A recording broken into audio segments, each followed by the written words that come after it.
And in the long run, that is going to make Israeli civilians less safe, not more safe. It breeds more extremism. I just think it's so destructive, so stupid. We're not thinking critically and strategically about how to help our ally Israel while also preventing the reproduction of more extremism. Guys, and welcome back to Mika Reaction Reviews, where we actually do things on the internet. No, I still have not found a tripod for my fucking phone. And no, I cannot use my freaking Lumix camera that is on a tripod because it's filled with travel videos. Go subscribe to my travel channel. Anywho, I wanted to come to you and talk about Anna Kasparian and the war that's going on right now in the Middle East. I already put out, I don't know if it's public yet, but I put out maybe 1 or 2 videos about my feelings about what's going on between Israel and Palestine. I haven't changed my mind about that. I'm still not picking sides. I think people who pick sides are still disgusting and most likely uneducated and only doing it because of their bias, their echo chambers, their ideology, and sometimes just using the whole pro-Palestine thing as a shield for being anti-Semitic. However, Anna from the Young Turks, of all people, gave me a different perspective. The reason why I've had a hard time listening to a lot of people that claim to be pro-Palestine is usually you can hear the anti-Semitism coming through their language. It's usually very hateful. It's usually filled with bigotry and prejudice, and it's usually very overly emotional, a lot of emotional language and manipulative emotional language and stuff like that. And both sides, pro-Israel, pro-Palestinians, do the same. I do find it more on the pro-Palestine because unfortunately more of the progressive sort of university types are usually more pro-Palestine or scream on the top of their lungs that they are. And honestly, those types are usually just really nasty. However, Anna, again, of all people, I do not like Anna. I do realize she's been on this sort of arc lately. It's funny how like people like Anna and people like what is that H3 guy, even people like Bill Maher, who sort of catered and pandered to a very leftist crowd for so long, gets to a point when they realize the type of audience they actually do have are kind of nasty people. And then they start to backtrack. Anna, famously try to cancel her because she was like, I don't want to be called a birthing person. It's ridiculous, it's stupid, it's neurotic, it's narcissistic, and I don't want anything to do with it. And people try to cancel her for that, even though she's been a very proud progressive leftist for a very long time. Anywho, Anna was recently on a podcast. I don't remember the name of the podcast. I'll throw some clips in here. I've seen this podcast before. They talk about a lot of politics and cultural commentary. I believe the host is very like Republican or conservative. But he wasn't the one debating. It was between Anna and another gentleman that I've also seen around, another cultural political commentary sort of talking head. And one was clearly defensive of Israel because he is Jewish.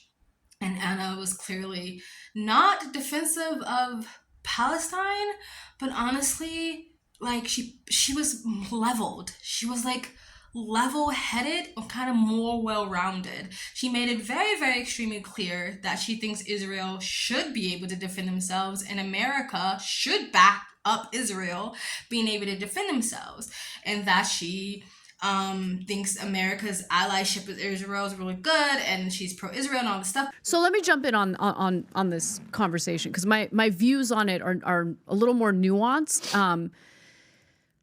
Look, what's currently happening to Palestinian civilians. First of all, let me just get this out of the way. It's really important. I was disgusted to see anyone on the left justify or provide cover for a terrorist group like Hamas. I was horrified by what Hamas did. Absolutely, Israel should go after Hamas. I have no problem with that. But she's criticizing, and she made it very clear who she was criticizing, which is the Israeli government. I freaking forget the goddamn prime minister or president's name, but she was criticizing him and the government and the military tactics that they were using. She was not criticizing the soldiers. She wasn't necessarily criticizing the soldiers, and she wasn't criticizing Israelis. What I've seen on a lot of the pro-Palestinian side is the criticism of Israel, period, and Israelis, period. And it's almost an anti-American thing. I've seen interviews with people like, well, if it wasn't American first, then there would be no Israel. It's like, so you don't want Israel to exist? That seems kind of genocidal. But one of the points that they were alleging, I don't know if this is true, they were alleging there was some information that was leaked that Netanyahu, I guess that's his name, Netanyahu, or the military, the government, Israel's government, kind of knew beforehand that this attack was going to happen and they didn't stop it. It's kind of the conspiracy or the allegations that people knew, the government knew in the US that the 9/11 attack was going to happen. Beforehand, they didn't stop it because they wanted a reason to go to war. Because at the time, Americans didn't want a war. We were good. We were sitting pretty. We didn't want a war. And so just saying I want oil or another World Bank in another location, or we just want more power or influence, wasn't enough to get Americans to be like, yeah, war, great. But a 9/11 attack that brings the country together, and yeah, that all of a sudden people became very pro-war. Not everyone. So she is claiming, or she and this other gentleman was claiming that they knew beforehand that this was going to happen. They let the attack happen at that festival and beyond, and that they actually waited. They paused their reaction to that attack to let more devastation and more lives lost be so devastating that it would seem like the correct response would be very forceful military action. You know what I mean? It's like, again, a 9/11 attack made Americans go, yes, war, right? Because it was so devastating. It was so gruesome. It's so loud. It was so in your face that it was hard for Americans to say no to a war, or no to a rebuttal or an attack to the Middle East, right? And so they were claiming that they allow this devastation to happen. They claim, just like people claim that Hamas is using civilians as a shield, that in a way, Netanyahu or the Israeli government allowed Israelis to be sort of sacrificial lambs so they have a reason to attack Gaza. Adam, you were just recently there. I was there in June. Yeah. Be honest with me. How was the security level? I had no idea. How beefed up were they? Well, it starts at the airport when you're flying to Israel. And that's here. There's security. That's security in Miami. Here. That's what in Miami. I'm saying, and then when you get there, forget it. It's unbelievable. Security, correct? security, no doubt. So my question to you is, as being there, I'm happy we're bringing this up. I understand that you don't want to kind of believe it, which I wouldn't either. Honestly, Adam, you're a Jewish dude. Explain to me how, with all the security that you saw, it took 6 hours. Think about that. 6 hours for them to even respond. These terrorists were grabbing people and dragging them to Gaza. So with the security that you're telling me at that level, it's unbelievable to me to say that they just, all the IDF, all the soldiers, everybody stopped down, which goes to my point, Pat. I showed you this video before we walked in. Ron Paul, in 2009 in the Congress, on the floor in Congress, I'll let them play this. He is saying that Israel basically created Hamas to fight Yasser Arafat, and then we had a kind of a plan. So I'll let Rob play, Rob, and Pat, we can stop it whenever. What minute does it? It's going to go up to a minute. This is a 2-minute thing. Go for it. What's happening in the Middle East, and in particular with Gaza right now, we have some moral responsibility for both sides in a way, because we provide help and funding for both Arab nations and Israel. And so we definitely have a moral responsibility, and especially now today, the weapons being used to kill so many Palestinians are American weapons, and American funds essentially are being used for this. Right. But there's a political liability, which I think is something that we fail to look at, because too often there's so much blowback from our intervention in areas that we shouldn't be involved in. You know, Hamas, if you look at the history, you'll find out that Hamas was encouraged and really started by Israel, because they wanted Hamas to counteract Yasser Arafat. And you say, well, yeah, that was better then and served its purpose, but we didn't want Hamas to do this. So then we as Americans say, well, we have such a good system, we're going to impose this on the world. we're going to invade Iraq and teach people how to be Democrats. We want free elections. Yeah. So we encourage the Palestinians to have a free election. They do, and they elect Hamas. And they got Hamas. So we first, indirectly and directly through Israel, help establish Hamas. Then we have election. Then Hamas becomes dominant, so we have to kill them.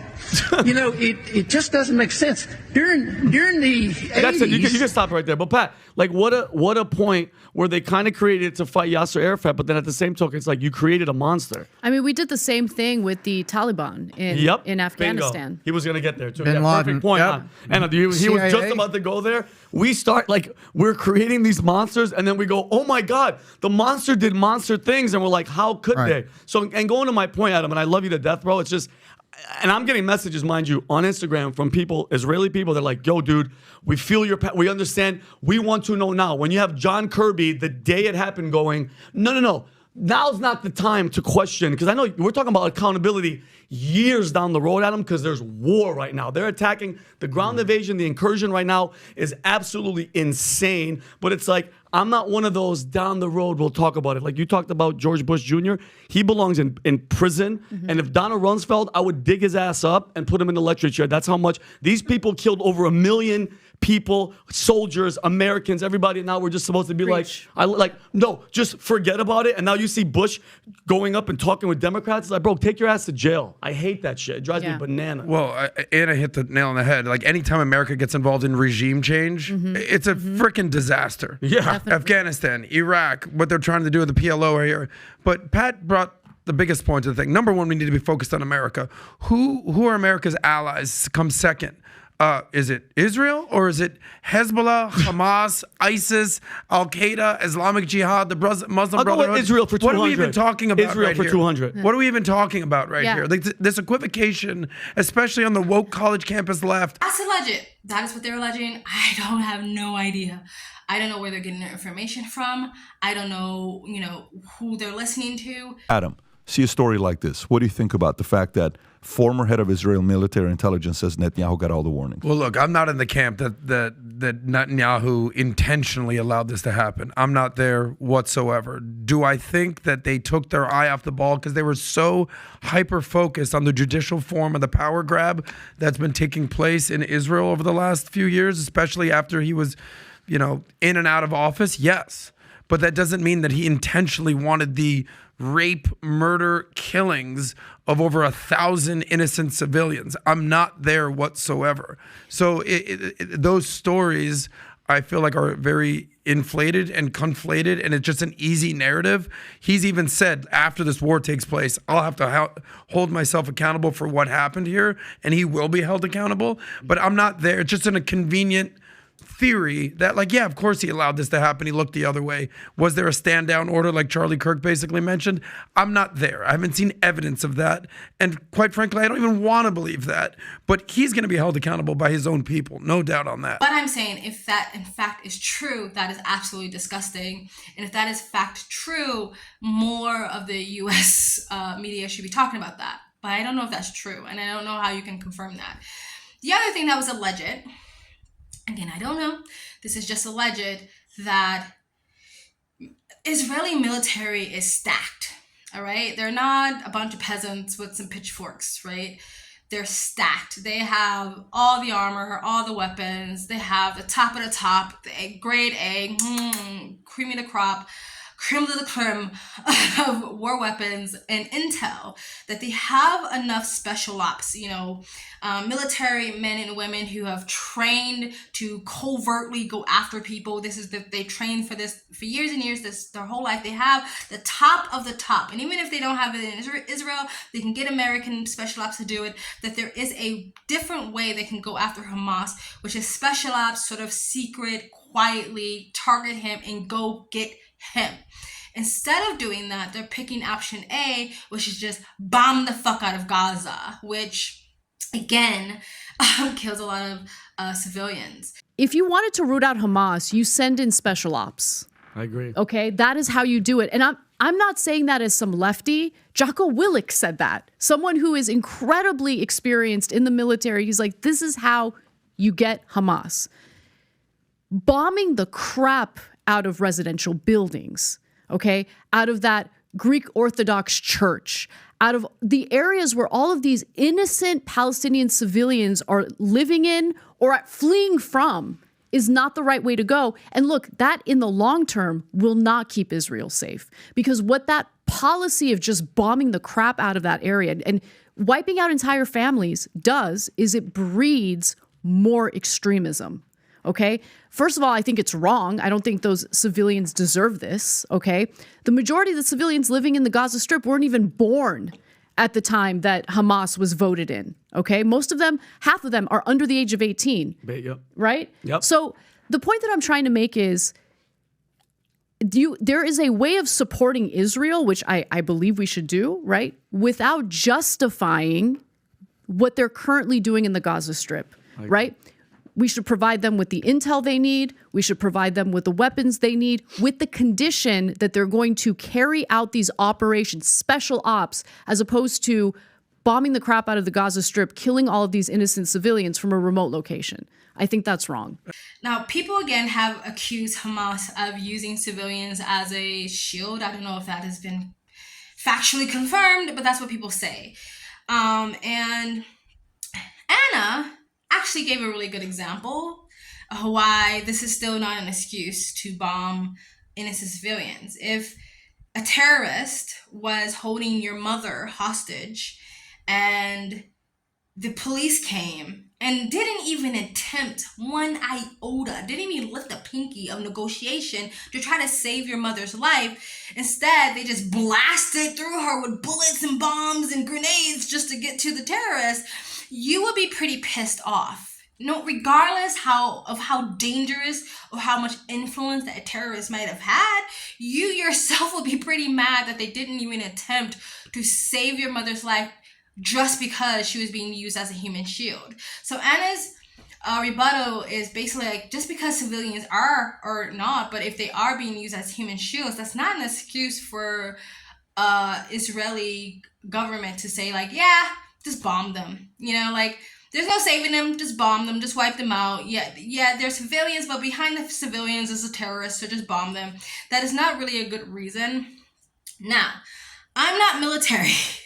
I'm not in the military room of Israel or America. I'm not there. I have no idea. There is a chance that there are actually special ops on the ground searching for Hamas. There's a chance that's actually happened. They're not going to come out and reveal that because that's like revealing your plan to the enemy. So they're not going to come out and announce like, oh no, we have special ops. We're like 5 miles away from Hamas. We're tracking him. We got spies on the ground. Like, they're not going to come out and say that. So there is a chance that that is actually happening. However, the allegation is that that's not happening and that they had a choice to do it in a way where it would actually save a lot of civilians' lives, and instead they're just wiping out Gaza because they secretly just want it gone. They just want Palestinians gone and they just want that land. Not Israelis, but the government, Netanyahu. If an armed gunman grabbed your mother, had a gun to her head, okay, and he is confronted by the authorities, by law enforcement. And the law enforcement, they just decide, you know what? We're not going to negotiate. We're not going to do anything. We're just going to shoot the hell out of both of them. And then they come to you and say, well, your mother, sorry, was a human shield. Would you accept that argument? Hamas using Palestinians as human shields is not a justification to indiscriminately bomb the hell out of that region, knowing full well that the majority of people who are going to end up dying are not Hamas militants who are underground in the tunnels, okay? Okay, it's the innocent civilians who are going to lose their lives. So Israel has a right to defend itself. How it defends itself is where we should have that conversation. Sending special ops in to get Hamas, hell yeah, go get them.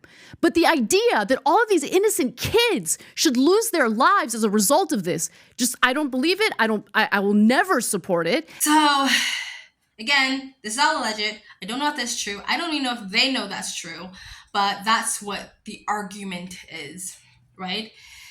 And so again, if it's true that Netanyahu, the Israeli government, knew the attack was going to happen beforehand and they didn't do anything about it and they paused their response when the attacks did happen just so they could have enough bloodshed to have an excuse to have an attack to Gaza, and if it's true that there was two choices that they could have attacked Hamas with, one is less lives lost with a special ops forces to go after him underground or whatever, or just wipe out Gaza with innocent civilians, and they picked out the latter. They picked out the one that was more bloodshed.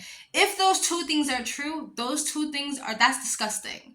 And Netanyahu and the Israeli government should be held accountable for that, and that should be something that's discussed. However, again, I don't know if that's true. I don't know if those allegations are true. If they are, disgusting, but I don't know. If they are not true, then and this is why I'm saying I'm not picking sides, and I'm still not picking sides. I don't know. But Anna is the first person that kind of said it in a way where I went like, okay, I get it. I get why people keep posting like hashtag ceasefire. I mean, I actually want hashtag ceasefire, but I want hashtag ceasefire. That means on both sides, no more lives are lost. You have to remember that Israel also has the Iron Dome that protects them from bombs and airstrikes. So from Palestine anyway. There were some other arguments that the surrounding countries could be letting in Palestinian refugees, which they're not doing because they don't want to get involved. But then Anna kind of pointed out, well, Israel can also let in Palestinian refugees, which I can honestly, I mean, who knows who's hiding within the refugee camp? Are they Hamas? Are they terrorists? So I can see why Israel was not doing that. But I see both arguments. I also understand Anna's argument when it comes to just creating more terrorists. Because on both sides, I don't care about the history. I don't care who's right or wrong. I don't care why. If I see my mom, my dad, if you are a daughter, son, a mother, father, grandchild, brother, sister, and you see your loved ones being slaughtered, you're not going to forget that. And it's really hard. Even if because the other guy's side was saying like, okay, peace will never happen because Hamas wants, from the river to the sea, he wants Israelis wiped out. He wants them gone.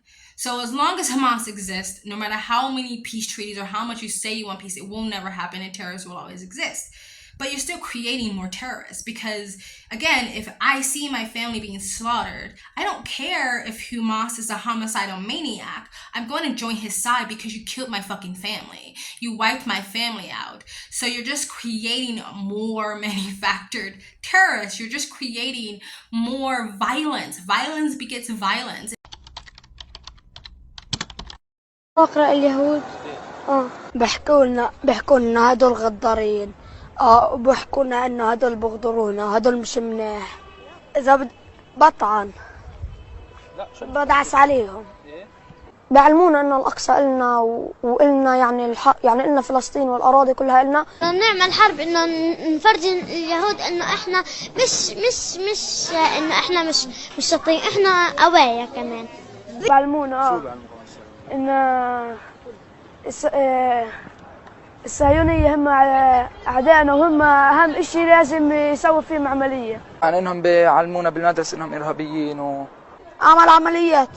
كيف يعني؟ الدعس. عمليات الدعس، عمليات الطعن والاشتباك المسلح في المخيمات. إيش أكيد هدول العمليات ترفع الراس ولفلسطين. العمليات هاي تاعت الدعس والسكاكين هاي إشي بيرفع الراس لفلسطين. إذا بدك بطلع بستشهد عادي. في ناس بحبوا فلسطين بدهم يحاربوا وبضحوا بدمهم عشان فلسطين. أنا بدي أهزمهم بالحرب. بدي أهزمهم. أنا إن شاء الله أساعد الشباب وإن شاء الله أصير مقاوم بالمستقبل مع الدولة الإسلامية. Even on the Israeli side, you know, if any Israelis was like sort of on a cusp of like, yeah, let's have peace, let's have a two-state system. If they have seen the gruesome pictures of dead babies and beheadings and all these things, then they might lean more towards like, yeah, fuck Palestine, fuck them, yeah, get them out of here. I don't want them in my country. Like, you're just creating more hate. You're just creating more division. I mean, that's what war does. I mean, you can't stop it. However, if there was a way to stop it, if it was a way to have less death, if Israel could have done it a different way, which they possibly could be doing right now, I don't know.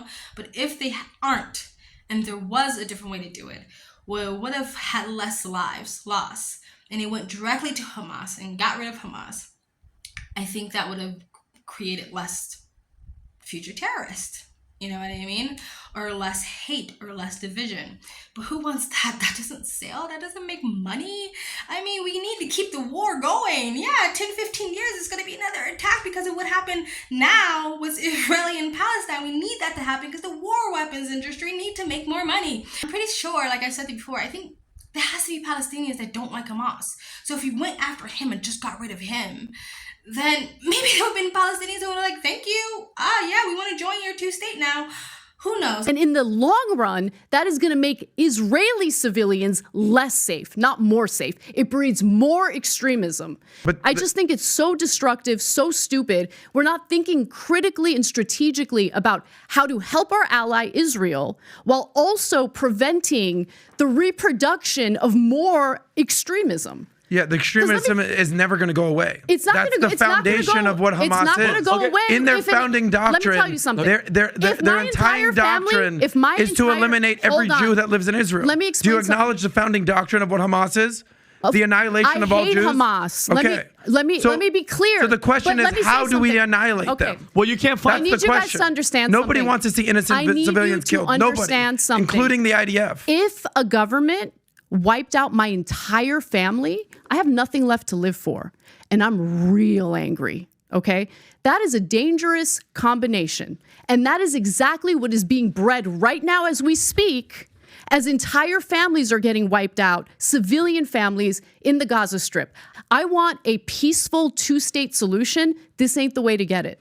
I don't know. Again, I'm not an expert in this. I never claimed to be an expert. This is why I'm not picking sides. I'm just saying Anna, of all people, is the one person that made me go, I understand what people who are truly ceasefire, who are truly pro peace in Palestine. Maybe not pro. Maybe pro is not the right word, but peace in Palestine and ceasefire and just go directly at Hamas and leave the civilians alone.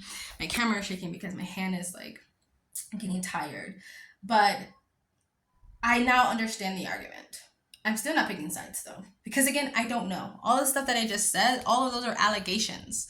I don't know how they know those things. I don't know how they know that Israel or Netanyahu knew the attack was going to happen before. I don't know, but I understand the argument. Anyway, tell me what you guys think of this whole thing. It's still going. I know, like, us Americans, we like to just move on really quickly and be like, yeah, that's happening. Who cares? I mean, people already forgot about the like Russian and Ukraine war that's still happening. That's no longer in the news. I think people already deleted their Ukraine flags and replaced it with the Palestinian flags because you only get so many characters in your bio. You know what I mean? What do you think? Are you pro Palestine? Are you pro Israel? Are you pro ceasefire? Are you pro less lives lost? Are you pro get rid of Hamas? Are you pro get rid of Hamas and Netanyahu? Are you pro two states? Do you think there could be peace? Or are you simply like me, anti-war and not picking sides because you don't actually know what the fuck is going on? You're too busy trying to pay your rent to care. Let me know in the comment section below. Sorry if this video was kind of shaky. I need to empty the footage out of my fucking Lumix so I can use it. It's so annoying. It's taking forever. But you guys let me know. Yeah. Some of you might be mad that I listened to Anna because she's a big fucking lefty. But I have decided I'm not going to do this whole picking sides thing anymore. If somebody on one side, and I never really did, but if somebody on one side says something that I think is smart, even if they're a fucking big ass progressive or commie or socialist, I'm gonna say I get their point. You know what I mean? Because I'm not a fucking mindless sheep that just follows the tribe. Try it out sometime. Not you guys. You know who you are. Anyway, please like, comment, subscribe, donate to the channel. You guys have a good day. 2,000 years later. Wait. One more thing before I go. Another thing that people are chanting right now is that they are afraid that there's going to be another war, like a World War III or something like that. And they actually did talk about that in an interview, that if certain Middle Eastern countries get involved because America gets involved, then it's going to start out a whole fucking other Middle Eastern war that we just left. Different countries, but we just left that area. My conspiracy brain starts to turn and, rattle. I wouldn't be surprised if this wasn't all orchestrated. So we can get into another war to distract you and to pull more resources and to hide more money and to make other people very rich. Hopefully, that's not the case. And by the way, it's dragging us into a broader war. Okay, you have the Arab world like ready to go, and you have Israel under the leadership of Netanyahu acting incredibly belligerent, doing airstrikes in freaking Lebanon. Okay, talking about going to war in Iran. We're going to bring in all of these Arab countries. You think the United States is going to stay out of that? Hell no. We're going to be dragged into more forever wars. I don't know. I think there's more to it. Unfortunately, innocent people still got to lose their lives. Are losing their lives. They don't have to. They are losing their lives. Again, let me know what you guys think. Like, comment, and subscribe.